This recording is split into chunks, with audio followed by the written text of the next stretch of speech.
Сәлем достар, бүгін сіздермен бірге панкейктер дайындайтын боламыз. Менімен бірге соңына дейін видеоны қарап шығыңыздар. Ең алдымен бізге сүт керек, ұн, разрыхитель, және де жұмыртқа, қант және сары май. Ең алдымен жұмыртқамызды салып аламыз, қантымызды саламыз. Астына барлығын жазып қоям, оқып, содан жасайсыздар. Қант саламыз. Араластырып, сүтімізді құямыз. Сүт жылы болу керек. Жақсылап араластырамыз.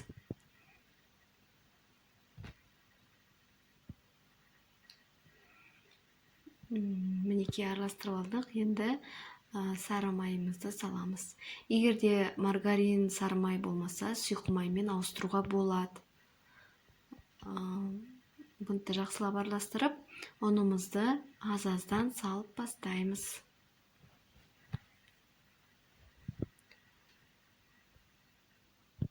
Ұнды ситадан өткізгендеріңіз дұрыс. Ситадан өткен ұн жақсы шығады. Қамыр қопсытқыш саламыз. Жарты қасықтай мен салдым көз мөлшерімен. Жайлап өстіп салып отырып, араластырып қосамыз. Аз-аздан салсаңыздар, арасы жақсы араласып шығады.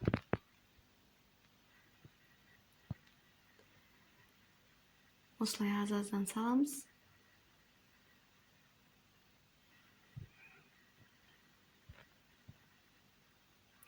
Міне біздің тестамыз дайын болды.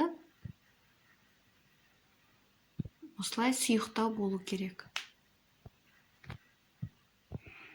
Міне қызып тұрған табаға ешқандай май құймай пісіріп аламыз. Міндетті түрде табаларыңыздың асты андай қатпау керек.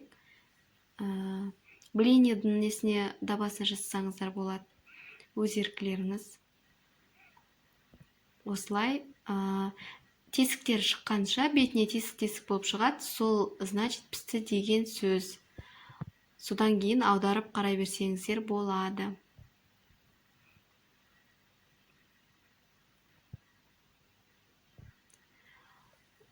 Күтеміз кішкене. Мінекей тесіктерді көріп тұрсыздар, енді аударамыз.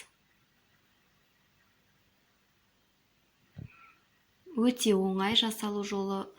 Кішкентай қыздардың өзі жасай алады деп ойлаймын. Сондықтан таңғы асқа ұсынсаңыздар өте керемет.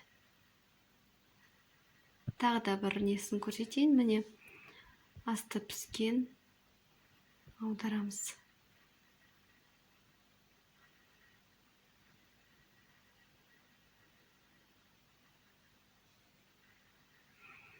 Мінекей алып аламыз. Осымен біздің панкейктеріміз дайын болды. Сіздер мінекей біздің панкейктеріміз. Кез келген осындай начинкалармен ұсынсаңыздар болады. Сгущенка, қаймақ. Мен бүгін клубниканың вареньесімен ұсынып жатырмын. Өте дәмді болып шығады. Сіздер де жасап көріңіздер, міндетті түрде өте керемет шығады. Сіздермен болған мен Гүлнаш. Достар, арнама жазылып кетуді ұмытпаңыздар. Әлі де көп видеолар салатын боламын.